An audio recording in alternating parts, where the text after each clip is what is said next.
ಎಂದು ವಚಿಸಬಡಿ ವಸ್ತು ಚೈತನ್ಯಾತ್ಮಕನಾದನು ಇಂತೆ ಬಸವಾಕ್ಷತ್ರಯ ಎನ್ನ ಸರ್ವಾಂಗದಲ್ಲಿ ತೊಳಗಿ ಬೆಳಗುವ ವಿಧವನರಿದು ಆ ನೇರ ಬಸವ ಬಸವ ಬಸವಳಿತದಲ್ಲಿ ಬುಧೀಶ್ವರ ಭಕ್ತಿ ಬಿಡಾಗಿ ಮಹಾತ್ಮ ಬಸವಣ್ಣವರನ್ನು ಹೃದಯದಲ್ಲಿ ಧ್ಯಾನಿಸಿ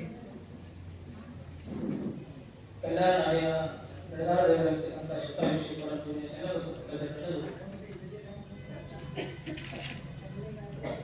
ಪರಪೂಜೆಯ ವಚನಪ್ರಚಾರಕ್ಕೆ ಹೊಂದಿಸಿ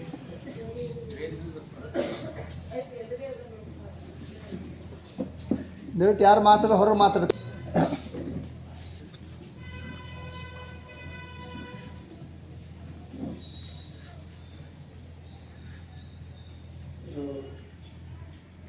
ಸುಖಿ ಜೀವನದ ಸೂತ್ರಗಳು ಬಸವಾದೀಶ್ವರ ವಚನಗಳು.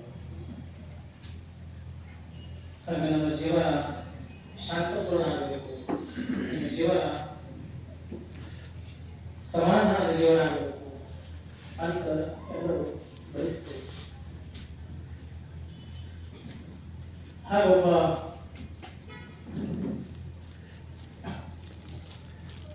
ಈಜುಗಾರ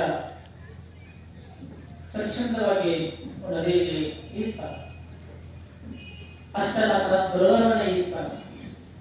ಅಂತ ಸರೋವರವನ್ನ ಈಜುವವರಿಗೆ ಯಾವ ಸಣ್ಣ ಪುಟ್ಟ ಹಳ್ಳ ಕೊಳ್ಳ ಸಮಿತಿಯನ್ನು ಮಾಡುವುದಿಲ್ಲ. ಯಾಕೆ ಅಷ್ಟೆಲ್ಲ ಕಾಲ ಬೆಳೆದಿಲ್ಲ.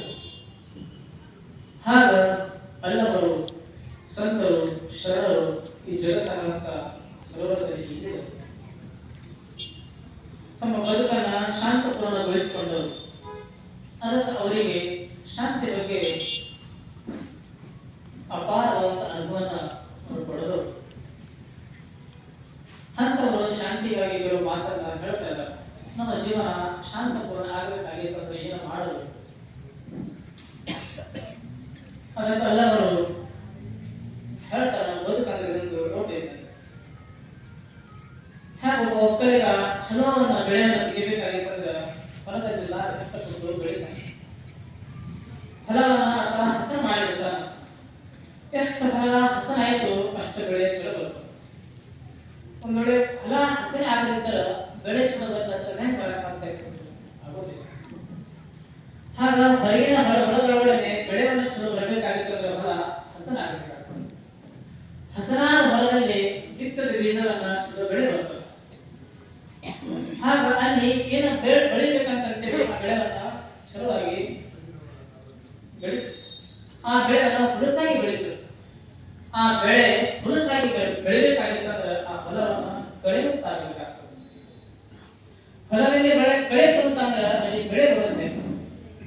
ಬೆಳೆ ಬೇಕಾಗಿದ್ರೆ ಕಳೆ ತೆಗಿಬೇಕಾಗ್ತದೆ. ಕಳೆ ಇತ್ತಂದ್ರೆ ಬೆಳೆ ಬರುವುದಿಲ್ಲ. ಆಗ ಎಲ್ಲವರು ಹೇಳ್ತಾರ, ಹೊರಗಿನ ತೋಟದಲ್ಲಿ ಯಾವ ರೀತಿ ಬೆಳೆ ಬೆಳಿಬೇಕಾದ್ರೆ ಬೆಳೆಯನ್ನು ತೆಗಿಬೇಕಾಗ್ತದೆ, ಹಾಗೆ ನಮ್ಮ ಜೀವನ ತೋಟ ಇದ್ದಂಗೆ. ಇಲ್ಲಿ ಕೂಡ ಬೆಳೆ ಬೆಳಿಬೇಕಾಗಿದೆ. ಶಾಂತಿ ಬೆಳೆಯನ್ನು ನಾವು ಬೆಳಿಬೇಕಂತ ಅಂತ ಇದ್ದೀವಿ. ಶಾಂತಿ ಬೆಳೆಯನ್ನ ನಮ್ಮ ಹೃದಯ ತೋಟದಲ್ಲಿ ಬೆಳಿಬೇಕಾಗಿತ್ತಂದ್ರೆ ಇಲ್ಲಿ ಕೂಡ ಆ ಕಳೆಯನ್ನು ತೆಗಿಬೇಕಂತ. ಹಾಗ ಹೊರಗಿನ ಒಕ್ಕಲಿಗ ಆ ತೋಟದಲ್ಲಿ ಕಸವನ್ನು ತೆಗಿತಾನ, ಹೊಲ ಹಸನಾಗಿರ್ತಾನೆ. ಈಗ ಮುಂಗಾರು ಹಾಗೆ ಕಾಯ್ತಿರ್ತಾನ. ಏನ ಮುಂಗಾರು ವರಾಕ್ಷರಾಯ್ತು ಬಿತ್ತಾನ. ಹಾಗ ಅಲ್ಲದ ಹೇಳ್ತಾರ, ನಾವು ಪ್ರತಿಯೊಬ್ಬರು ಕೂಡ ತೋಟವನ್ನು ಮಾಡೋದನ್ನು ತೆಗಿಬೇಕು. ಹೊರಗಿನ ತೋಟ ಭೂಮಿ ತೋರಿ ಮಾಡಬಹುದು, ಭೂಮಿ ಇಲ್ಲದ ಮಾಡ್ಲಿಕ್ಕೆ ಆಗೋದಿಲ್ಲ. ಆಗ ಭಗವಂತ ಎಲ್ಲರಿಗೂ ಒಂದು ತೋಟ ಕೊಟ್ಟಾನ, ಅದು ಹೃದಯ ತೋಟ. ಈ ಭೂಮಿಯನ್ನು ಎಲ್ಲರಿಗೂ ಕೂಡ ಮಾಡಕ್ ಸಾಧ್ಯ.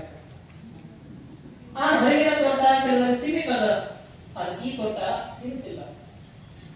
ಅಲ್ಲಿ ಕೆಲವಷ್ಟೇ ಮಾಡಬಹುದು, ಉಳಿದು ಮಾಡ್ಲಿಕ್ಕೆ ಆಗುವುದಿಲ್ಲ. ಆದರೆ ಹೃದಯ ತೋಟವನ್ನ ಎಲ್ಲ ಬೇಕಾದ ಮಾಡಬಹುದು.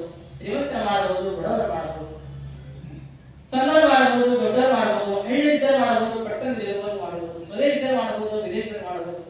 ಅವರಿಗಲ್ಲ ಯಾರ್ಯಾರಿಗೆ ಬೆಳೆಯನ್ನ ಬೆಳೆಸಬೇಕಂತ ಅನ್ಸುತ್ತೋ ಅಂತ ಪ್ರತಿಯೊಬ್ಬರು ಕೂಡ ಈ ಹೃದಯ ತೋಟವನ್ನ ಬೆಳೆಸಬಹುದು. ಹಾಗ ಶಾಂತಿಯನ್ನು ಯಾರ್ಯಾರು ಪಡಿಬಹುದು, ಶಾಂತಿ ಬೆಳೆಯನ್ನು ಯಾರ್ಯಾರು ಅನುಭವಿಸಬಹುದು. ಆದರೆ ಯಾರ್ಯಾರು ಈ ತೋಟವನ್ನ ಬೆಳಿತಾರ ಅವರೆಲ್ಲ ಕೂಡ ಶಾಂತಿಯನ್ನು ಅನುಭವಿಸಬಹುದು. ಹೊರಗಿನ ಬೆಳೆಯನ್ನು ಬಿತ್ತಬೇಕಾದ ಮಿತಿ ಅದ, ಅಲ್ಲಿ ಹೊಲಕ್ಕೆ ಹೋಗ್ಬೇಕಾಗ್ತದೆ. ಹೊಲ ಇದ್ದರೆ ಮಾತ್ರ ಮಾಡ್ಬೇಕಾಗ್ತದೆ. ಆದ್ರೆ ಈ ಹೃದಯ ತೋಟ ಮಾಡಬೇಕಾಗಿತ್ತಂದ್ರ ಎಲ್ಲರೂ ಕೂಡ ಮಾಡಬಹುದು. ಇಲ್ಲಿ ಯಾವ ಕೂಡ ಮಿತಿ ಇಲ್ಲ. ಅಂತ ಎಲ್ಲರಿಗಾಗಿ ಹೋಗ್ತಿರುವಂತ ತೋಟ ಈ ಹೃದಯ ತೋಟ. ಅಲ್ಲಿ ಹೊರಗೆ ಬೆಳೆ ಬರಬೇಕು, ಇಲ್ಲಿ ಶಾಂತಿ ಬೆಳೆಯಬೇಕು. ಹಾಗೆ ನಮ್ಮ ಹೃದಯ ತೋಟದೊಳಗೆ ಶಾಂತಿ ಬೆಳೆಯನ್ನ ಬಿತ್ತಬೇಕು, ಶಾಂತಿ ಬೆಳೆಯನ್ನ ನಾವು ಬೆಳೆಯಬೇಕಂತ ಹೇಳ್ತಾರೆ. ಅದಕ್ಕೆ ಏನು ಮಾಡಬೇಕು ಅಂದ್ರೆ ಈ ಫಲವನ್ನ ಹಸನಾಗಿಟ್ಕೊಳ್ಬೇಕು. ಅದಕ್ಕೆಲ್ಲ ಅವರು ಹೇಳ್ತಾರೆ, ಕಣ್ಣು ತೋಟವ ಮಾಡಿ ಮನನ್ನು ಗುರ್ತದೆ ಮಾಡಿ. ಹಾಗೆ ಬೆಳೆಗೆ ನೇಯ ಭ್ರಾಂತಿನ ಬೇರೆ. ಆಗ ಎಲ್ಲರೂ ಹೋಗ್ತಾ ಇದ್ರು, ಮಧ್ಯದಲ್ಲಿ ಒಬ್ಬ ಗುಗ್ಗೈ ಬೇಕಾದ. ಅಂತ ಗುಗ್ಗನಿಗೆ ಎಲ್ಲ ಹೇಳ್ತಾರೆ, ಗುಗ್ಗಯ್ಯ ಯಾರಂತ ಕೇಳ್ತಾರೆ. ಆತಂತ ನಾವು ತೋಟಿಗ, ಹಾಗಲ್ಲವಂತ ನಾನು ಕೂಡ ತೋಟಿಗ. ಆಗ ಅಲ್ಲವರು ಸಂಚಾರ ಮಾಡ್ಕೊಂಡು ಹೋಗೋರು ಮತ್ತೆ ಕೇಳ್ತಂತ ಯಾರು. ಅವಾಗ ನಾವು ಕೇಳ್ತಾರೆ, ನೀನ್ ಯಾರು? ಆತ ಹೇಳ್ತಾನೆ, ನಾನು ತೋಟಿಗ, ನಾನು ತೋಟ ಮಾಡ್ತೇನೆ. ಅವಾಗೆಲ್ಲ ಅಂತ ನಾನು ಕೂಡ ತೋಟಿಗ, ನಾನು ಕೂಡ ತೋಟ ಮಾಡ್ತೇನೆ. ಅವನಿಗೆ ಆಶ್ಚರ್ಯ ಆಗ್ತದೆ. ಇಲ್ಲ, ನನಗಂತೂ ಭೂಮಿ ಅದ, ನಾನು ತೋಟ ಮಾಡ್ತೇನೆ, ನಿಮಗಂತೂ ಭೂಮಿ ಇಲ್ಲ, ನೀವಂತೂ ಏನು ಕಾಶ ವಸ್ತು ಪರಿಹಾರ ಮಾಡಿಕೊಂಡು ಎಲ್ಲಾ ಕಡೆ ತಿರುಗಾಡ್ತೀರಿ. ಫಲವನ್ನು ಮಾಡ್ಬೇಕಾದ್ರೆ ನಿಲ್ಲಬೇಕಾಗ್ತತ್ತು, ಕಷ್ಟ ಪಡಬೇಕಾಗ್ತತ್ತು, ಬೆಳೆಯನ್ನ ನೋಡ್ಬೇಕಾಗ್ತತ್ತು, ಎಲ್ಲ ಕಾಯ್ಬೇಕಾಗ್ತತ್ತು, ದುಡಿಬೇಕಾಗ್ತದೆ. ಅಷ್ಟೆಲ್ಲ ಕಷ್ಟಪಟ್ಟಾಗ 4 ಬೆಳೆ ಬರ್ತಾವ. ನೀವೊಂದು ಊರಿಗೆ ತಿರುಗಾಡೋರು, ನೀವು ಹೆಂಗೆ ತೋಟ ಮಾಡ್ತೀರಿ ಅಂತ ಹೇಳ್ತಾರೆ.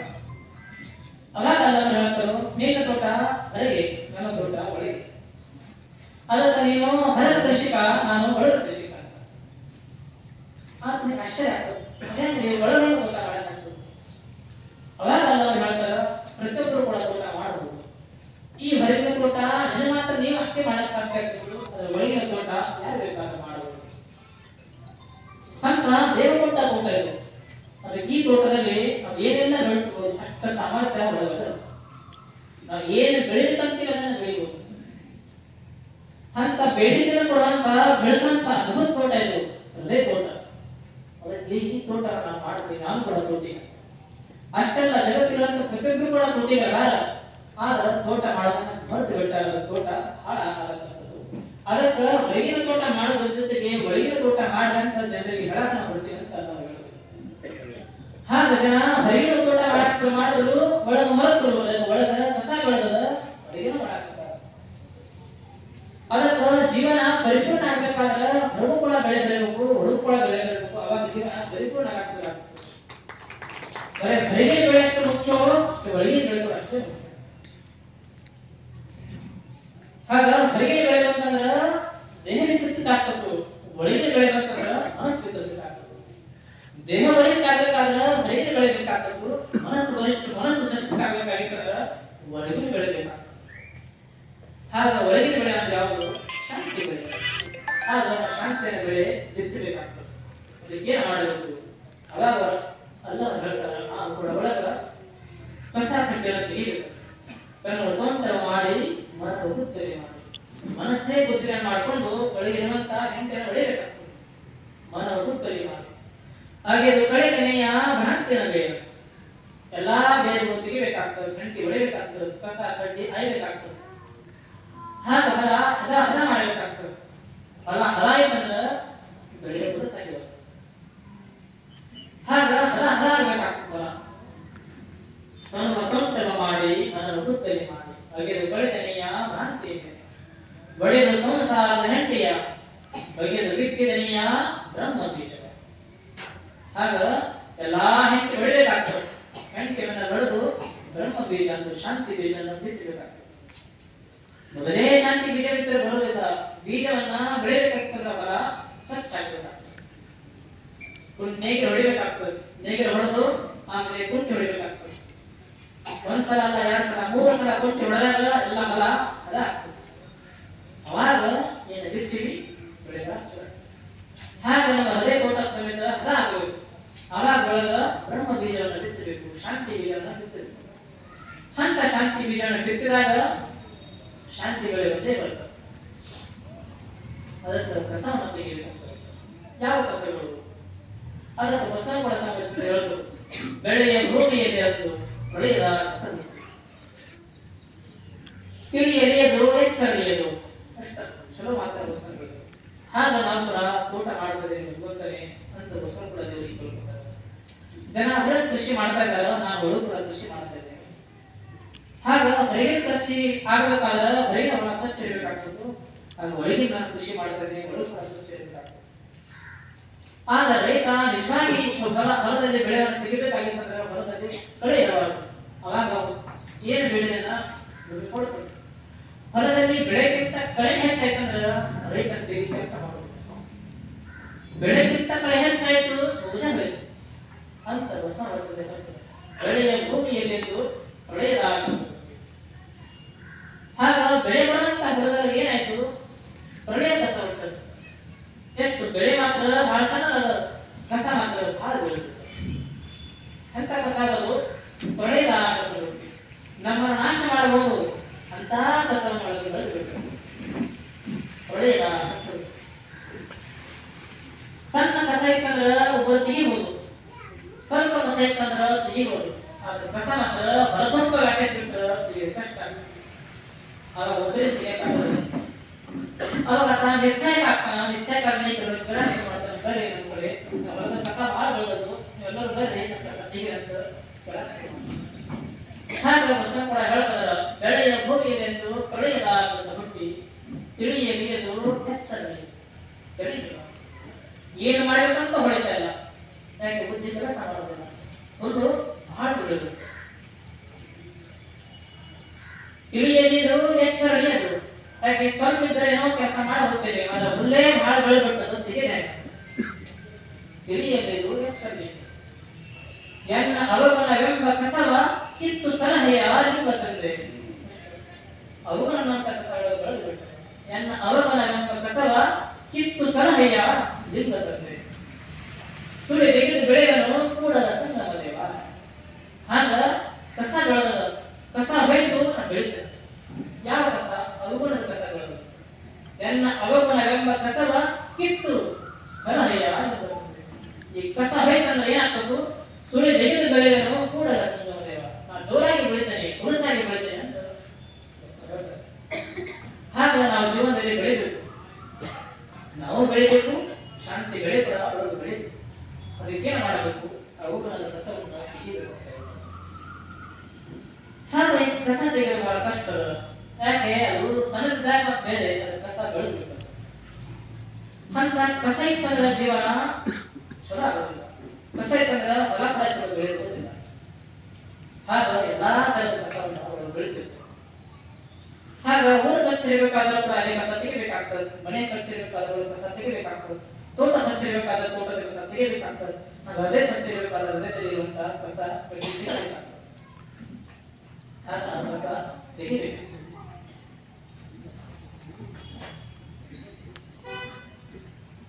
ಹಾಗ ಕಸ ತೆಗಿತೇವೆ ಅಂತಂದ್ರೆ ಜೀವನ ಸುಂದರ ಆಗ್ತದೆ. ಕಸ ತೆಗೆದಿದ್ರೆ ಹೋಗಿಬಿಡ್ತದೆ.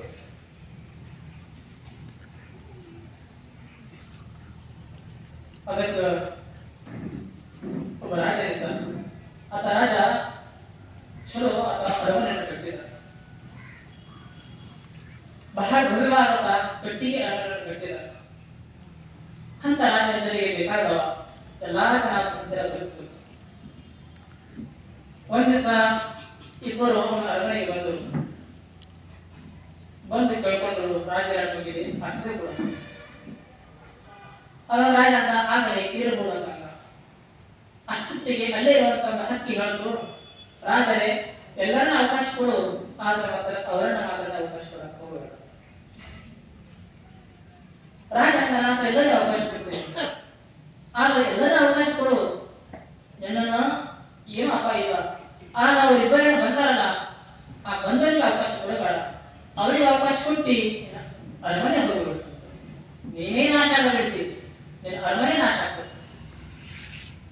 ರಾಜ ಅಂತ ಅಂತದೇನಲ್ಲ, ಅವ್ರು ಮಾತ್ರ ಬಹಳ ಸಣ್ಣವರಲ್ಲ, ಇಷ್ಟೇ ಸಣ್ಣವರಲ್ಲ, ಎಷ್ಟೇ ಸಣ್ಣ ಇರ್ಬೋದು, ಆದ್ರ ನೋಡ್ತಾ ಇದ್ದಾರೆ ಅರಮನೆ ಇಲ್ಲ. ರಾಜ ಮಾತು ಕೊಡ್ತಾರೆ, ಹಾಕೊಂಡಿಲ್ಲ.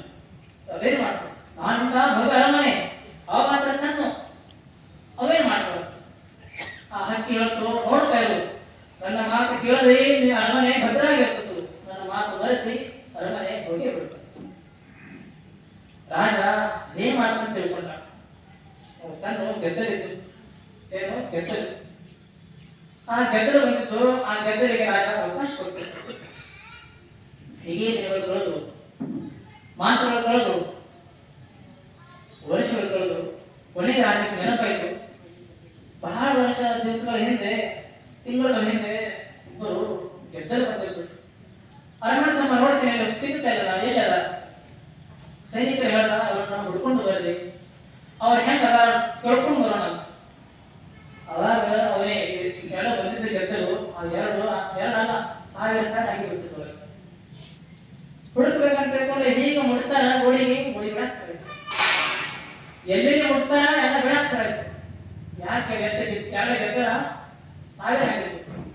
ಸಾವಿರ ಎಲ್ಲಾ ಕಡೆಗೆ ಒಳಗಿಂದ ತಿನ್ನಾಕ್ ಶುರು ಮಾಡಿದ್ರು. ಕಟ್ಟಿಗೆ ಅರಮನೆ ಕೊಳ್ಳಾಗಿತ್ತು.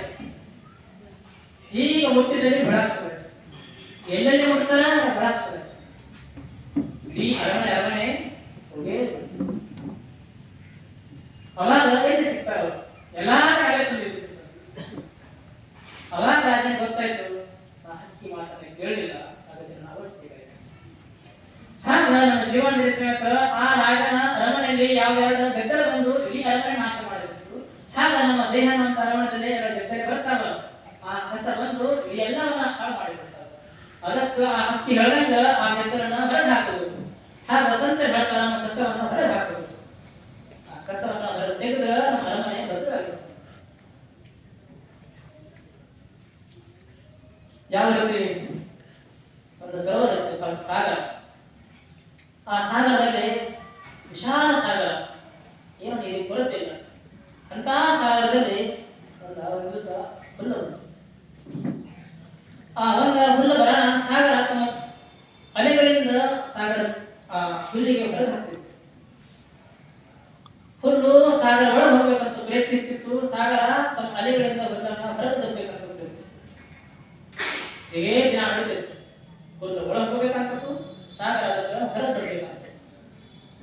ಹೀಗೆ ದಿನ ನಡೀತಿತ್ತು. ಒಂದು ದಿವಸ ಅಲ್ಲೇ ಸಂತರು ಹೋಗ್ತಾ ಇದ್ರು. ಸಂತರು ನೋಡ್ತಾರ, ನೋಡಿ ಸಾಗರ ಕೇಳ್ತಾರ, ಏ ಸಾಗರ ನೀನು ಎಷ್ಟು ವಿಶಾಲವಾಗಿದೆಯಾ, ಆದ್ರೆ ಒಂದು ಸಣ್ಣ ಹುಲ್ಲು ಕಡ್ಡಿ ಹುಲ್ಲು ಒಳಗೆ ಬರಬೇಕಂತದ್ದು, ಯಾಕೆ ಅವಕಾಶ ಕೊಡ್ತಾರೆ? ಅವಾಗ ಸಾಗರ ಹೇಳ್ತದ್ದು, ಸಂತರೆ ತಾವು ಹೇಳೋದು ನಿಜ ಅದ, ನಾ ಈ ಹುಲ್ಲಿಗೆ ಯಾಕೆ ಅವಕಾಶ ಕೊಡ್ತಾರೆ ಅನ್ನೋದನ್ನು ಗೊತ್ತಲ್ಲ. ಸಂತರೆ ಹೇಳಿದ್ರು, ನೀನು ಇಷ್ಟು ವಿಶಾಲವಾಗಿದೆಯಾ, ಇಂಥ ಸಾಗರ ಒಳಗೆ ಸಣ್ಣ ಹುಲ್ಲು ಬಂದ್ರೆ ನಿನಗೇನು ಆಗೋದಿಲ್ಲ. ಅವಾಗ ಸಾಗರ ಹೇಳ್ತದ್ದು, ಏನಾಗೋದಿಲ್ಲ, ಏನೆಲ್ಲ ಆಗಿಬಿಡ್ತದೆ ಅದನ್ನ ಗೊತ್ತಲ್ಲ. ನಾ ಅವಕಾಶ ಯಾಕೆ ಕೊಡ್ತಾರೆ ಅದಕ್ಕೊಂದು ಕಾರಣ ಅದ. ಅದಕ್ಕೆ ಏನು ಕಾರಣ ಅಂತ ಗುರುಗಳು ಕೇಳಿದ್ರು. ಅವಾಗ ಅದು ಸಾಗರ ಹೇಳಕ್ ಶುರು ಮಾಡ್ತೀನಿ. ನಾನು ಬಹಳಷ್ಟು ವರ್ಷಗಳ ಹಿಂದೆ, ಸಾವಿರ ವರ್ಷಗಳ ಹಿಂದೆ ನಾನು ಸಿಹಿ ನೀರಾಗಿದ್ದೆ. ಆಗ ಒಂದು ದಿವಸ ಎಲ್ಲಿಂದ ಒಂದು ದಿವಸ ಉಪ್ಪು ಬಂದು ಕೇಳ್ಕೊಂತು, ಸಾಗರನೇ ಅದಕ್ಕೆ ಅವಕಾಶ ಕೊಡಂತ. ಒಂದೇ ದಿವಸ ಇರ್ತೀನಿ, ನಾಳೆ ಅಂತೂ ಹೋಗ್ತೀನಿ, ಒಂದ್ ದಿವಸ ಅವಕಾಶ ಕೊಡಂತ ಕೇಳಿದ್ರು. ಆಗ ತಿಳ್ಕೊಂಡು ನಾನು ಬರುತ್ತಾದ ಉಪ್ಪು ಬಂದು ಕೇಳ್ಕೊತು, ಇರುವಂತ ಅವಕಾಶ ಕೊಟ್ಟೆ. ಒಂದ್ ದಿವಸ ಉಪ್ಪಿಗೆ ಅವಕಾಶ ಕೊಟ್ಟೆ, ನೀರಿನ ಸಿಹಿಗೆಲ್ಲ ಉಪ್ಪು ಮಾಡಿಬಿಡ್ತು. ಅದಕ್ಕೆ ನಾನೇ ಉಪ್ಪಾಗಿಬಿಟ್ಟೆ. ಉಪ್ಪಿಗೆ ಅವಕಾಶ ಕೊಟ್ಟೆ, ನಾನೇ ಉಪ್ಪಾಗಿಬಿಟ್ಟೆ. ನನ್ನ ಸಿಹಿತನನ್ನ ನಾನು ಕಳ್ಕೊಂಡು ಬಿಟ್ಟೆ. ಆಗ ಒಂದ್ ದಿವಸ ಉಪ್ಪಿಗೆ ಅವಕಾಶ ಕೊಡೋದ್ರಿಂದ ನನ್ನ ಸಾಗರ ನೀರೆಲ್ಲ ಉಪ್ಪಾಗಿಬಿಡ್ತು. ಹಾಗೆ ಹುಲ್ಲಿಗೆ ಅವಕಾಶ ಕೊಟ್ಟರೆ ಒಂದು ಕೆಲವು ವರ್ಷಗಳಿಂದ ಸಾಗರ ಹುಲ್ಲು ಹಾಕಬಾರದು ಅಂತ ತಿಳ್ಕೊಂಡು ನಾನು ಹುಲ್ಲಿಗೆ ಅವಕಾಶ ಕೊಡ್ತೇನೆ ಅಂತ ಆ ಸಾಗರ. ಹಾಗೆ ನಮ್ಮ ಜೀವನದಲ್ಲಿ ಸಣ್ಣ ಪುಟ್ಟ ತಪ್ಪುಗಳಿಗೆ ಅವಕಾಶ ಕೊಡಬಾರ್ದು, ಕಸಕ್ಕೆ ಅವಕಾಶ ಕೊಡಬಾರ್ದು, ಕಳೆಯನ್ನು ಅವಕಾಶ ಕೊಡಬಾರ್ದು. ಯಾಕೆ ಬೆಳೆಯನ್ನು ಬೆಳೆಸಬೇಕಾಗಿದೆ, ಬೆಳೆಯನ್ನು ಬೆಳೆಸಬೇಕಾಗಿದೆ. ಕಳೆ ಬಂತು ಬೆಳೆ ನಾಶ ಮಾಡಬೇಕು. ಹಾಗಾಗಿ ಗೆದ್ದಲು ಬಂದು ಅರಮನೆ ನಾಶ ಮಾಡಬಹುದು. ಸಣ್ಣ ಉಪ್ಪು ಬಂದು ಸಾಗರ ಸಿಹಿತನ ಹಾಳು ಮಾಡು. ಸಣ್ಣ ಒಂದು ಹುಲ್ಲು ಕಡ್ಡಿ ಬಂದು ಸಾಗರನೇ ವ್ಯಾಪಿಸುತ್ತಾರೆ. ಹಾಗ ನಮ್ಮ ಜೀವನದಲ್ಲಿ ಕಸಗಳು ಹಾಗ ಸಣ್ಣ ಸಣ್ಣ ಕಸವನ್ನು ನಾವು ಕೆತ್ತಬೇಕು. ಸಣ್ಣ ಕಸ ಬೆಳ್ಳಾಟ ನೋಡ್ಕೋಬೇಕು. ಇದೇ ಕಸ ನಮಗೆ ಮಾಡ್ತಾನೆ ಅಂತೇಳಿ ನಮ್ಮ ಮುಗಿಸೇ ಬಿಡ್ತು. ಅದು ನಮ್ಮ ದೇಶಕ್ಕೆ ಹಾಗ ಸಣ್ಣ ಸಣ್ಣ ಈ ಕಸ ನಾವೇನು ಮಾಡ್ಕೊಂಡು ಬಂದಿವಿ, ನಮ್ಮನ್ನ ಮುಗಿಸೇ ಬಿಡ್ತಾರೆ. ಹಾಗ ನಮ್ಮ ಭಾರತ ದೇಶದಲ್ಲಿ ಸಮೇತ ಬ್ರಿಟಿಷರು ಬಂದು ವ್ಯಾಪಾರ ಮಾಡಕ್ಕಂತ ಬಂದರು. ಕೆಲವೇ ಬೆರಳೆ ಮೇಲೆ ನಿಸ್ವಷ್ಟ ಜನಗಳು ಬಂದರು ವ್ಯಾಪಾರ ಮಾಡಕ್ಕೆ ಶುರು ಮಾಡಿದ್ರು. ನಾವೇನಂದೇವಿ, ಇವರೇನ್ ಮಾಡ್ತಾರ ಅಂತಂದೇವಿ. ನೀವು ವ್ಯಾಪಾರ ಮಾಡಕ್ಕೆ ಅವ್ರೇನ್ ಮಾಡ್ತಾರೆ. ಕಸ ಅದೇ ಮಾಡ್ಕೊಂಡು ತಿಳ್ಕೊಂಡೆ, ಗೆದ್ದಲು ಅದೇ ಮಾಡ್ಕೊಂಡು ಎರಡೇ ಒಂದು ಗೆದ್ದಲು ಅರಮನೆ ಹಾಳಾಗ ಹಾಗ ಕೆಲವೇ ಜನ ಬಂದರು ಇವರೇ ಮಾಡ್ತಾರೆ ಅಂತ ತಿಳ್ಕೊಂಡೇವಿ. ಇವರೇನು ಮಾಡ್ತಾರೆ ಅಂತ ತಿಳ್ಕೊಂಡೇವಿ. 200 ವರ್ಷಗಳ ದೇಶ ಆಳು. ಅವಾಗ ಈ ಕಸ ಅಂತ ತಿಳ್ಕೊಂಡು ಅವಾಗ ತಿಳ್ಬಿಟ್ರ ದೇಶ ಸುಭದ್ರ ಆಗಿರ್ತಿತ್ತು. 200 ವರ್ಷ ನಾವು ಗುಲಾಮಿ ಆಗಿರ್ತಿತ್ತು ಆಗ್ತಿರ್ಲಿಲ್ಲ. ಹಾಗ ನಮ್ಮ ಜೀವನದಲ್ಲಿ ಸಣ್ಣಗೆ ಸಣ್ಣ ಕಸಗಳು ಬರ್ತಾವ. ಅವ್ರು ಹೆಂಗ ವ್ಯಾಪಾರ ಮಾಡಕ್ ಬಂದರು ಹಂಗಗಳು ಬರಕ್ ಸ್ವಲ್ಪ ಅವಕಾಶ ಕೊಡ, ಅದಕ್ಕೆ ಅವಕಾಶ ಕೊಟ್ಟಿವಿ ಮುಗಿಸೇ ಬಿಡ್ಬೋದು. ನಾವು ಅವರ ಗುಲಾಮ ಆಗ್ತೀವಿ, ಅವರನ್ನು ಹಾಳಾಕ್ ಶುರು ಮಾಡ್ತೀವಿ. ಯಾವ ಅವುಗಳ ಕಸಗಳು ಹೀಗೆ ಬೆಳೆದಂತಂದ್ರೆ ಬೆಳೆ ಮುಗಿಸೇ ಬಿಡ್ತಾವೆ. ಬೆಳೆ ಕೆಳಗೆ ಕಸ ಮ್ಯಾಲ ಆಗಿಸ್ತಾರೆ. ಹಾಗ ಬಸವ ಹೇಳ್ತಾರ ಈ ಅವಕಾಶ ಕೊಡವ ಯಾವ್ದಕ್ಕ ಕಸಕ್ಕೆ ಅವಕಾಶ ಬೆಳೆಯ ಬೂದಿದೆ ಅಂದ್ರು ಪಡೆಯಲಾಗಿಸು ತಿಳಿಯಲಿಯದು ಎಚ್ಚರಿಯದು ಎನ್ನ ಅವಗುಣವೆಂಬ ಕಸದ ಕಿತ್ತು ಸಲಹೆಯ ಬರ್ತದೆ. ಹಾಗೆ ಅವಗುಣನಂತ ಕಸ ತೆಗಿಬೇಕಂತ.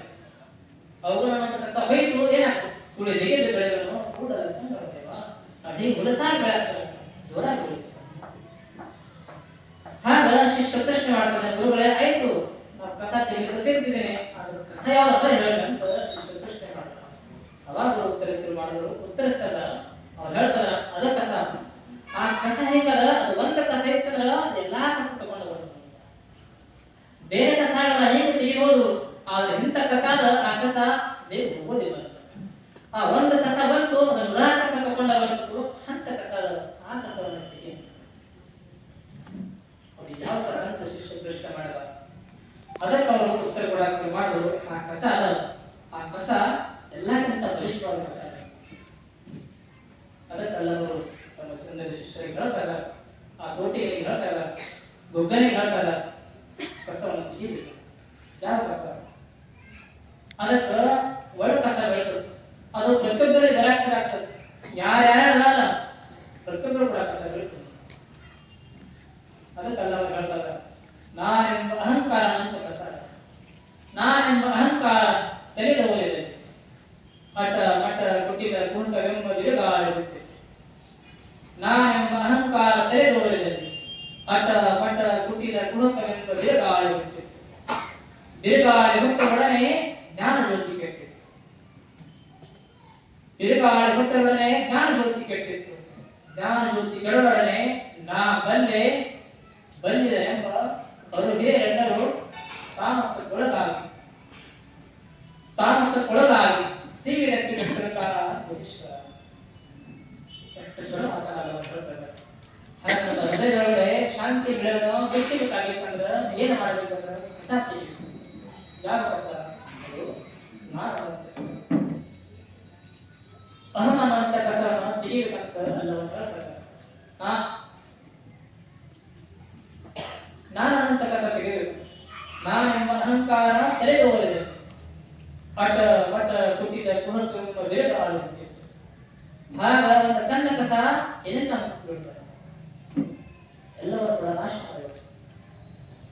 ಅದಕ್ಕೆ ನಮ್ಮ ಜೀವನ ಶಾಂತಿಯನ್ನು ಕಳಿಸಿಬಿಡ್ತಾರೆ. ಅಂತ ಸಾಮರ್ಥ್ಯವು ಈ ಕಸ. ಅದಕ್ಕೆ ಈ ಕಸವನ್ನು ನಾವು ತೆಗಿಬೇಕಂತ ಎಲ್ಲರೂ ಹೇಳ್ತಾರೆ. ಅಂತ ನಾನಂತ ಕಸ ತೆಗಿಲಿಕ್ಕೆ ಹೇಗೆ ಸಾಧ್ಯ ಆಗ್ತದೆ? ಯಾರಂಗ ಅದ ಎಲ್ಲಾ ಶಾಂತಿ ಬೆಳೆಯನ್ನು ಕೆಡಿಸ್ಬಿಟ್ಟು ಶಾಂತಿ ಬೆಳೆಯನ್ನ ಬದಲಾವಣೆ ಮಾಡ್ಬೇಕು. ಅದಕ್ಕೆ ಈ ಶಾಂತಿ ಬೆಳೆಯನ್ನು ಬರಬೇಕಾಗಿತ್ತಂದ್ರ ನಾನು ಅಂತ ಹೋಗ್ಬೇಕಾಗ್ತದೆ. ಅಲ್ಲಿ ವಿನಯವನ್ನು ಬರಬೇಕಾಗ್ತದೆ. ಎಲ್ಲಿ ನಾನಂತ ಕಸ ಅದ ಅಲ್ಲಿ ಶಾಂತಿ ಬೆಳೆಯನ್ನು ಬರುವುದಿಲ್ಲ. ಅದಕ್ಕೆ ಬಸವನಲ್ಲಿ ಅಷ್ಟೆಲ್ಲ ಶಾಂತಿ ಇತ್ತು. ಯಾಕೆ? ಪರಮ ಶಾಂತ ಅನುಭವಿಸಿದ್ರು. ಯಾಕೆ ಅವರಲ್ಲಿ ನಾನಂತ ಕಸ ಉಳಿದಿಲ್ಲ. ಆಗ ನಾನಂತ ಕಸ ಹೋಗ್ಬೇಕಾಗಿತ್ತಂದ್ರೆ ಏನ್ ಮಾಡ್ಬೇಕು? ಅಲ್ಲಿ ವಿನಯ ಬರಬೇಕಾಗ್ತದೆ.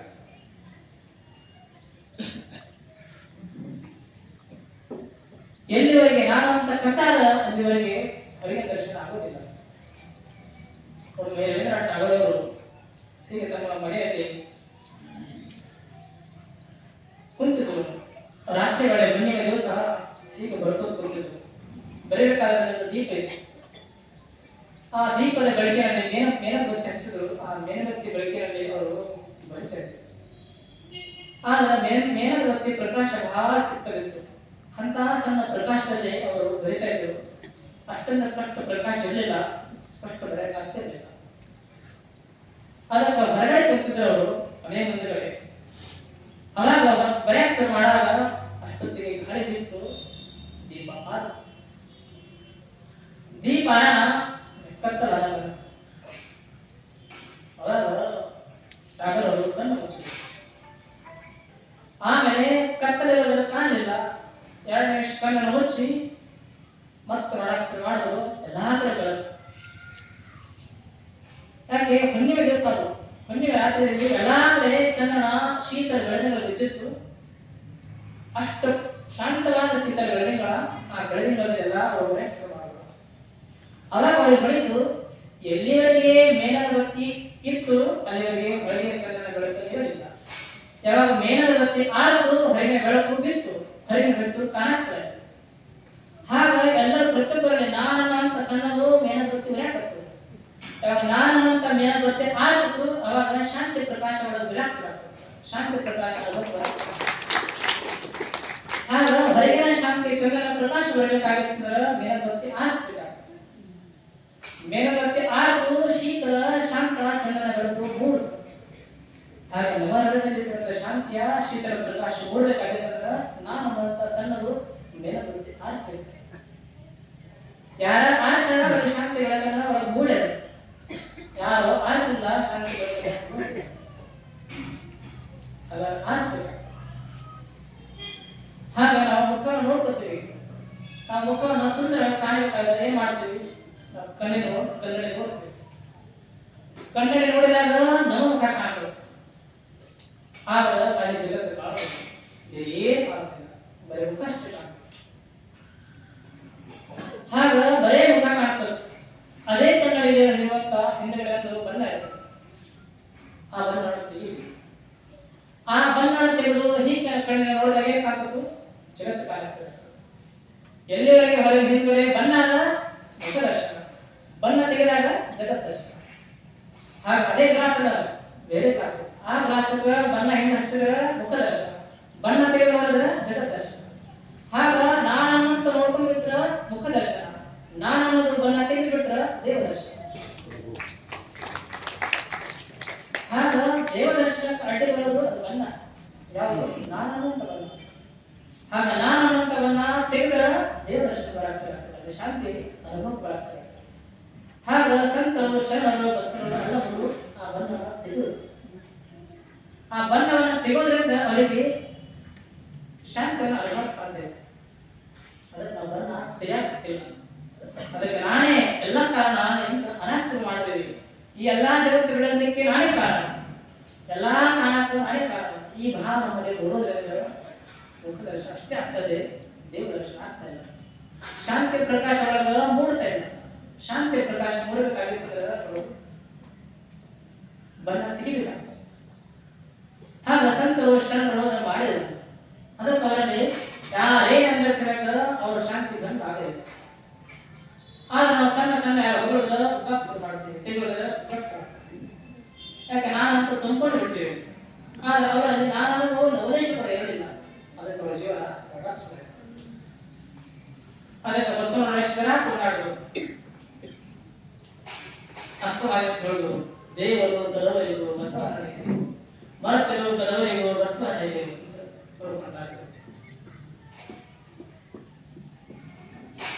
ಅಲ್ಲ ಪ್ರಭಾತ ಹೇಳಿದರು. ಮಹಾಮಹಿಮ ಸಂಗನ ಬಸವಣ್ಣವರು ನನಗೇ ಗುರು ನಿನಗೆ ಗುರು ಅಂತ ಹೇಳಿದರು. ಮಡಿವಾಳ ಭಾಷೆಯಲ್ಲಿ ಹೇಳಿದರು, ಸುಖವನ್ನು ಕೋಟಿ ಬಂದಂತೆ ಬಸವಣ್ಣ, ದುಃಖವನ್ನು ಕೋಟಿ ಬಂದಂತೆ ಬಸವಣ್ಣ. ಎಲ್ಲರೂ ಕೂಡ ತಮ್ಮ ವಚನದಲ್ಲಿ ಬಸವಣ್ಣ ಕೊಂಡಾಡಿದ್ದು. ಯಾರೇ ಕೊಂಡಾಡಿದ ಸಮೇತ ಬಸವ ಏನಂದರು? ನನಗಿಂತ ಬೇರೆಯಿಲ್ಲ, ಶಿವಭಕ್ತರಿಗಿಂತ ಯಾಕೆ ಹೇಳಿ ಅಹಂ ಸುಳ್ಳಿಲ್ಲ, ಅಹಂ ಅಂತ ಕಸಕ ಅವಕಾಶ ಕೊಟ್ಟಿಲ್ಲ. ಅದಕ್ಕೆ ಅವರು ಕೂಡ ಸಂಘವ್ಯವ ಸದಾ ಇರ್ತಿದ್ದಾರೆ. ಆದ್ರೆ ಯಾರಷ್ಟೇ ಹೊಗಳಿದ್ರು ಅಹಂ ಬರಲಿಲ್ಲ. ಯಾಕೆ? ಬೆಲೆ ಅಹಮನ್ನ ಕಳಿಬೇಕಾಗಿತ್ತಂದ್ರೆ ಬೆಲೆ ಬೇಕಾಗ್ತದೆ. ಹುಲ್ಲನ್ನ ತೆಗಿಬೇಕಾಗಿತ್ತಂದ್ರೆ ಒಳಗ ಹುರುಕು ಬೇಕಾಗ್ತದೆ. ಹುರುಕಿತ್ತಂದ್ರೆ ಕಸ ತೆಗೆಯಕ್ ಸಾಧ್ಯ ಆಗ್ತದೆ. ಅಹಮನ್ನ ಕಸ ತೆಗಿಬೇಕಾಗಿತ್ತಂದ್ರೆ ಬೆಲೆ ಅನ್ನೋ ಹುರುಕು ಬೇಕಾಗ್ತದೆ. ಹಾಗ ಬಸವ ಯಾವಾಗ ಕೂಡ ಕುರುಪಿ ಹಿಡ್ಕೊಂಡಿದ್ರು ಅವಾಗ ಕಸ ಆಗ್ತದೆ. ಯಾವ ಕುರುಪಿ ಬೆಳೆ ಅನ್ನೋ ಅಹಮನ ತೆಗಿಬೇಕಾಗಿತ್ತಂದ್ರೆ ದಿನ ಆಗಂದ್ರ ಕೃಪೆ ಅಂತ ಇರುತ್ತೆ ಅದು ಬೇಕಾಗ್ತದೆ ಅಂತ ವಿನಯಾದ ಕಸವನ್ನ ಕೊಡೋದಿಲ್ಲ ಹಾಗೆ ಹೊಸನೊಡೆ ಕಸವನ್ನ ಬೆಳೆಯಕ್ಕೆ ಸಾಧ್ಯ ಆಗ್ತದೆ ಸದಾ ಅವರೊಳಗೆ ದಿನ ಬರುತ್ತೆ ನನಗೆ ಇಂಥ ಕ್ರಿಯೆಯಿಲ್ಲ ಶಿವಭಕ್ತರಿಗೆ ಅಂತ ಹೇಳಕ್ ಶುರು ಮಾಡೋದು ಅದಕ್ಕೆ ಅವ್ರ ಜೀವನ ಹೊಲಸಾಗಿ ಬೆಳೆಯಕ್ಕೆ ಸಾಧ್ಯ ಇದೆ ಹಾಗೆ ಹೊಸ ಕೂಡ ತಮ್ಮ ಜನ ಹೇಳ್ತಾರೆ ನಮ್ಮ ಜೀವನ ಭಗವಂತನ ಪ್ರಿಯ ಆಗಬೇಕು ಶಾಂತಿ ಬೆಳೆಗಳಾಗಬೇಕಂದ್ರೆ ಈ ಅಹಂ ಅನ್ನುವಂಥ ಕಸ ತೆಗಿಬೇಕಾಗ್ತದೆ ಅದು ಅಹಂ ಅನ್ನುವಂಥ ಕಸ ಬಹಳ ಬೆಳೆ ಬೀಳುತ್ತೆ ಕಷ್ಟ ಆಗ್ತದೆ ದೇವರೇ ನನ್ನ ತೆಗೆಯಕ್ಕೆ ಆಗ್ತಾ ಇಲ್ಲ ನನಗೆ ನಾನು ಮೊರೆ ಹೋಗ್ತಾ ಇದ್ದೇನೆ ದೇವರೇ ಏನೇ ತೆಗೆಯಬೇಕು ನನ್ನಲ್ಲಿ ಅಹಂ ಇಷ್ಟು ಬೆಳೆದು ಬಿಟ್ಟರು ನಾನೇ ಎಲ್ಲ ಮಾಡಿದೆ ನನ್ನಿಂದ ಆಯ್ತು ಅನ್ನುವಂಥ ಅಹಂ ಕಸ ಬೆಳೆದು ಬಿಟ್ಟರು ತೆಗೆದ ಇದು ನನ್ನಿಂದ ಆಗಿದೆ ಅದಕ್ಕೆ ನಾನೇ ಮಾಡಿದ ಅಂತ ಭಾವ ಬಂತಂದ್ರ ಅದು ಕಸ ಅದು ಬಹಳ ಬೆಳೀತಂದ್ರ ಬೇರೆ ಇರೋ ಕಾರಣ ನನ್ನಷ್ಟು ಒಳ್ಳೆಯ ಹಾಡುಗಾರ ಯಾರಿಲ್ಲ ಅಂತಂದ್ರೆ ಹಾಡುಗಾರಿಕೆ ನಿಂತು ಬಿಡ್ತಾರೆ ನನ್ನಷ್ಟು ಒಳ್ಳೆ ತೋಟ ಯಾರು ಮಾಡೋದಿಲ್ಲ ಅಷ್ಟ ನಾಲ್ಕು ತೋಟ ಮಾಡ್ತೀವಿ ಅಂದ್ರೆ ಎಲ್ಲ ಮಾಡಬೇಕು ಅಲ್ಲ ನಾನು ಅನ್ನೋದು ತಿಳಿಬೇಕು ನಾನೇ ಅಂತ ಒಳಗೆ ಬೆಳೆಯಾಕ್ ಶುರು ಆಯ್ತು ಮುಗಿಸೇ ಬಿಡಾಕ್ ಶುರು ಆಯ್ತು ಯಾಕಂದ್ರೆ ಕಸ ಅಂತ ಕಸ ಆ ಕಸವನ್ನು ತೆಗಿಬೇಕು ಆ ಕಸ ಗೆದ್ದು ಮುಗಿಸಿಬಿಡ್ಬೇಕು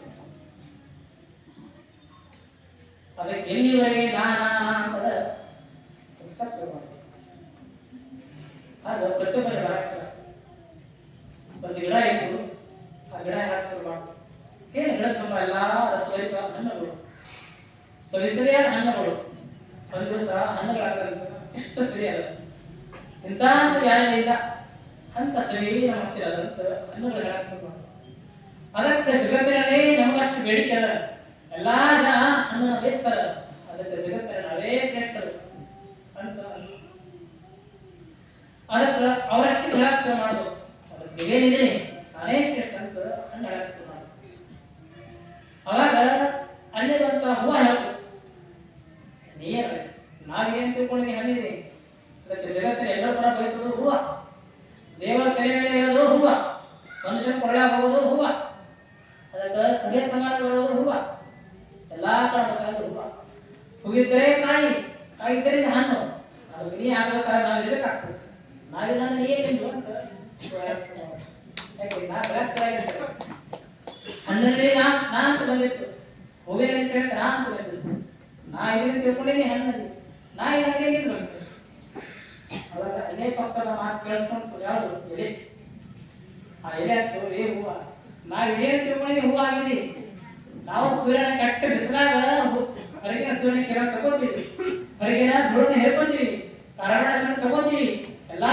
ತಗೊಂಡು ಹೀಗ ಕೊಡ್ತೀವಿ ಅದಕ್ಕೆ ಹೂವು ಆಗಿ ಅದಕ್ಕೆ ನಾ ಇಲ್ಲ ಅನ್ನೋದೇ ಏನಿಲ್ಲ ಅಷ್ಟೆಲ್ಲ ಎಲ್ಲಾ ಮನೆಗಳಲ್ಲಿ ತೋರಣ ಮಾಡೋದು ಮಾವಿನ ತೋರಣ ಎಲೆಗಳು ಕಟ್ಟಾರ ಯಾರ ಮನೆಗೆ ಮಾವಿನ ಹೂವು ಕಟ್ಟ್ಯಾರ ಮಾವಿನ ಹೂವು ಕಟ್ಟಿಲ್ಲ ಎಲ್ಲ ಮನೆಗೆ ಬಾಗಿಲು ಕಟ್ಟೋದು ಮಾವಿನ ತೋರಣ ಎಲೆ ಕಟ್ತಾರ ಅದಕ್ಕೆ ನಮಗಷ್ಟು ಹಿಡಿಯಲ್ಲ ಅದು ನಿಮಗೇನು ಹಿಡಿಯಲ್ಲ ಅದಕ್ಕೆ ನಾವಿದೇನು ತಿಳ್ಕೊಂಡೇ ನೀವೆಲ್ಲ ಇರೋದು ನಾ ಇಲ್ಲ ಯಾರು ಇಲ್ಲ ಎಲ್ಲ ಹೇಳಾಕ್ಷರ ಮಾಡೋದು ಹಣ್ಣ ಹೇಳ್ತು ಹೂವು ಹೇಳ್ತು ಎಲೆ ಹೇಳ್ತು ಎಲ್ಲ ಮಾತು ಸುಮ್ಮನಾಗಿದೆ ಅದು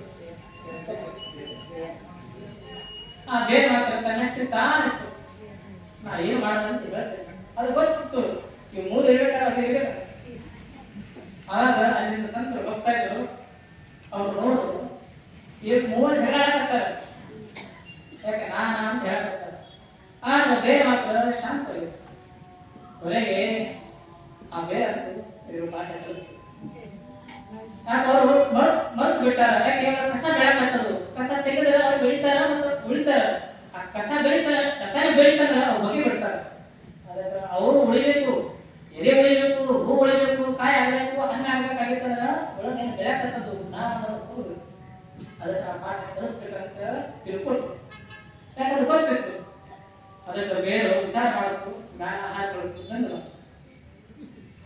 ಜ್ಞಾನ ಆಹಾರ ಕಳಿಸೋದು ಬಂದು ಮಾಡೋಣ ಎಲ್ಲಿ ಮಾಡಕ್ ಸವಾಲು ಹೂವ ಒಂಥರ ಅಳಗಾಡಕ್ ಶುರು ಆಯ್ತು ರಸ ಒಂಥರ ಸಂಪೆಗಾಕ್ ಶುರು ಆಯ್ತು ಅವಾಗ ಅವ್ರು ಕೇಳಿದ್ರು ಬೇರೆ ಕೇಳ್ತು ಯಾಕೆ ಹಂಗ್ಯಾಕಾಗಿದೆ ಅಂತ ಏನೋ ಮಾತು ಕೇಳಿಸ್ತಾ ಇಲ್ಲ ನನಗೆ ಭಾಳ ಜೋರು ಮಾತಾಡ್ತಿದ್ದೆ ಇವತ್ತು ಹೇಗೋ ಆಗಿಬಿಟ್ಟದ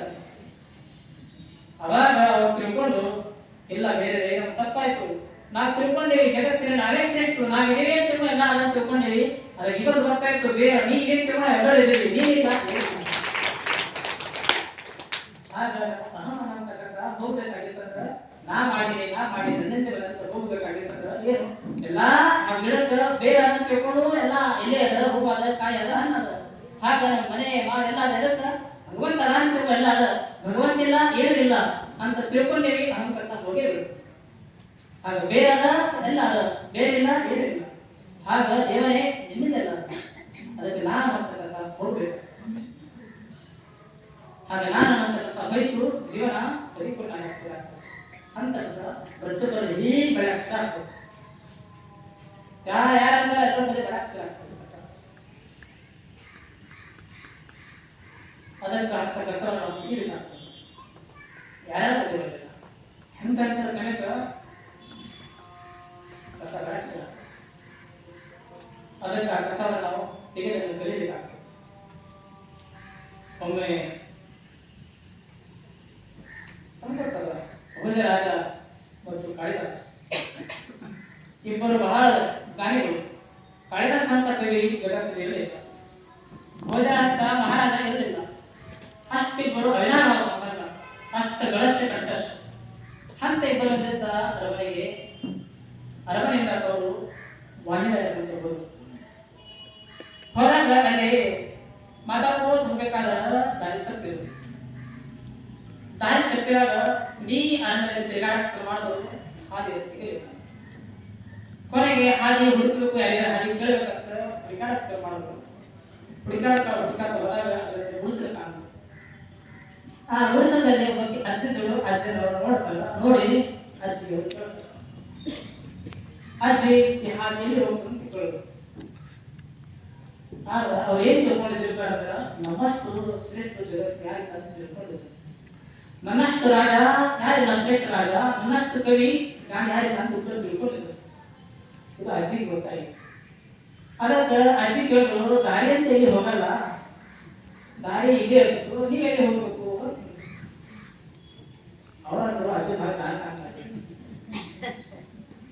ಆಗ ಇಲ್ಲ ನಾವು ಈ ಕಡೆ ಹೋಗಬೇಕು, ಅದಕ್ಕೆ ಹಾದಿ ಇಲ್ಲ, ಹಾದಿನ ಹೇಳ್ತೀನಿ, ಮೊದಲು ನೀವ್ಯಾರು ಹೇಳಬೇಕು ಹಾದಿ ಹೇಳ್ತೀನಿ ಅಂತ ಮೊದಲು ಯಾರಿಗೆ ಹೇಳ್ಬೇಕಲ್ಲ, ನೀವು ಯಾರಿಗೆ ಹೇಳಿ ಅವಾಗ ನಾ ಹಾದಿ ಹೇಳ್ತೇನೆ. ಅವಾಗ ಅವರಂದ್ರು ನಾವು ರಾಜರು. ಅವಾಗ ಅಜ್ಜರು ಏನ್ ರಾಜ ಆಗ್ತೀರಿ, ಜಗತ್ತಿನ ಇಬ್ಬರೇ ರಾಜರಲ್ಲ, ಒಂದು ಮೇಘರಾಜ ಒಂದು ಯುವರಾಜ, ಕಾಳರಾಜ. ಅವರಿಬ್ಬರೇ ರಾಜರು, ನೀವೇನ್ ಆಗ್ತೀರಿ? ಅವರಂದ್ರು ಅಜ್ಜಿ ಬಹಳ ಜಾಣ ಆಗ್ತಾರೆ. ಯಾಕೆ ರಾಜ ಇಬ್ಬರೇ, ಒಂದು ಮೇಘರಾಜ ಯುವರಾಜ. ರಾಜಕಾರಿಗೆ ಯಾರ ಮಾತು ಯಾರು ಕೂಡ ನೆರಕ್ಕಾಗೋದಿಲ್ಲ, ರಾಜರನ್ನು ನಿಮ್ಮ ಹತ್ತಿರ ಹೇಳ್ಬೋದು, ಆದ್ರೆ ಮೇಘರಾಜ ಮಾತಾಡ ನೆರಕ್ಕಾಗೋದಿಲ್ಲ, ಯಮರಾಜ ಮಾತು. ಹಾಗಾಗಿ ಇಬ್ಬರೇ ಜಗತ್ತಿಗೆ ಆಳ್ತಾರೆ, ಮೇಘ ಆಳ್ಬೇಕು, ಯಮ ಆಳ್ಬೇಕು. ಅದಕ್ಕೆ ನೀವೇನು ರಾಜ ಆಗ್ತದೆ. ಅವಾಗ ಬಂದು ನಾವು ಲೋಕಪ್ರಿಯರು. ಅವಾಗ ಅಜ್ಜರು ಏನು ಲೋಕಪ್ರಿಯ ಆಗ್ತದೆ, ಜಗತ್ತಿನಲ್ಲಿ ಇಬ್ಬರೇ ಲೋಕಪ್ರಿಯ, ಅನ್ನ ಮತ್ತು ನೀರು. ಎಲ್ಲಾ ಜನರಿಗೆ ಬೇಕಾಗಿದ್ದು ಅನ್ನ ಮತ್ತು ನೀರು, ಎಲ್ಲಾ ಜನರಿಗೆ ಗೊತ್ತಿರೋದು ಅನ್ನ ಮತ್ತು ನೀರು. ಆಗ ಪ್ರತಿಯೊಬ್ಬರಿಗೆ ಬಯಸೋದು ಅನ್ನ ನೀರು. ಅವರು ನಿಜವಾದ ಲೋಕಪ್ರಿಯರು. ನೀವೇನು ಲೋಕಪ್ರಿಯ ಆಗ್ತದೆ? ನೀವು ಕೆಲವರಿಗೆ ಹಣ ಕೊಟ್ಟರೆ ಪ್ರಿಯ ಆಗ್ಬೋದು, ಕೆಲವರಿಗೆ ಹಣ ಕೊಡೋದ್ರೆ ಅಪ್ರಿಯ ಆಗ್ಬೋದು. ಆದ್ರೆ ಅನ್ನ ನೀರು ಎಲ್ಲರಿಗೂ ಪ್ರಿಯದ.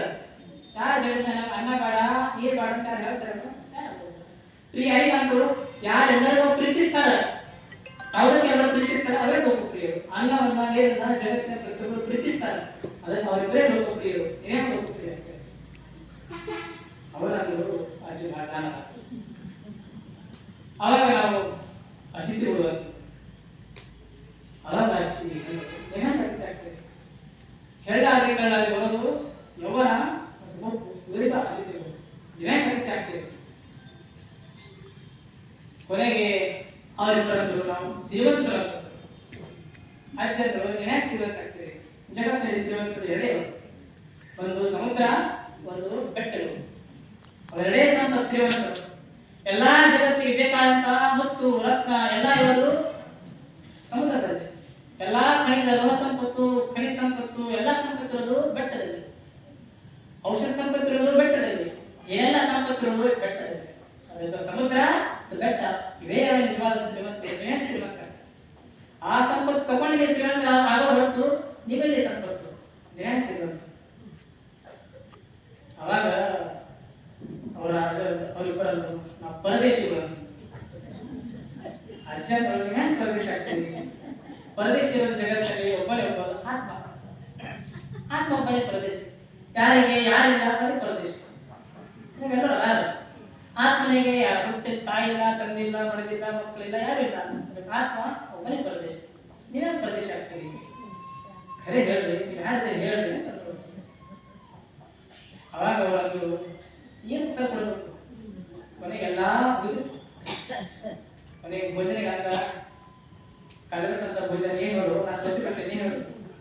ಕೊನೆ ಇಬ್ಬರು ಸೋತವ್ರ ಅಂತ ಹೇಳ್ಬೇಕು. ಏನ್ ಹೇಳ್ಬೇಕು? ನಾವು ಸೋತವ್ರ. ಅವಾಗ ಅಜ್ಜರು ನೀವೇನ್ ಸೋತರು? ಜಗತ್ತಿನ ಇಬ್ಬರೇ ಸೋತರು.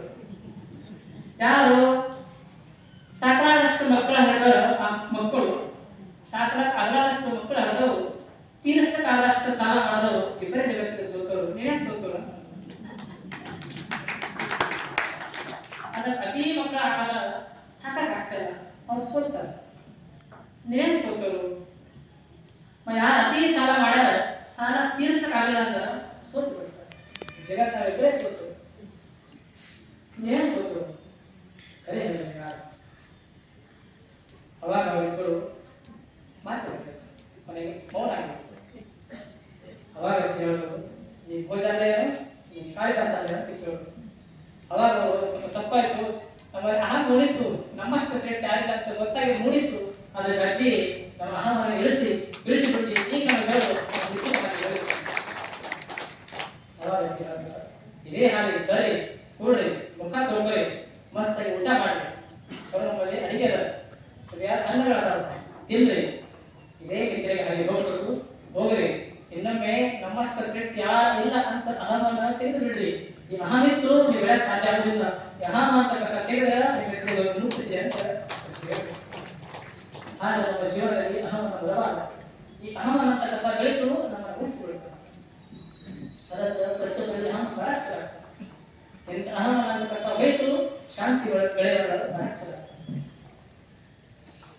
ಅದಕ್ಕೆ ಅಂತ ಅಹಮನ ಅಂತ ಕಸ ಪ್ರತಿಯೊಬ್ಬರಲ್ಲಿ ಬರಾಕ್ಸಲ. ಅದು ಬೆಳೆದು ಜೀವನ ಪರಿಪ್ರಸಲ, ಜೀವನದಲ್ಲಿ ಶಾಂತಿ ಬೆಳೆ ಬರಾಕ್ಸಲ ಅಂತ ಪ್ರತಿಯೊಬ್ಬರ ಸಮೇತ ನಾನು ಅಂತ ಬರಾಕ್ಸಲ ಅಂತ ನಾನು ಬಯತು ಜೀವನ ಸುಮ್ಮನೆ ಆಗಾಕ್ಸಲ ಅಂತ ನಮ್ಮಲ್ಲಿ ಶಾಂತಿ ಬೆಳೆಯಬೇಕಾಗಿರ್ತದ.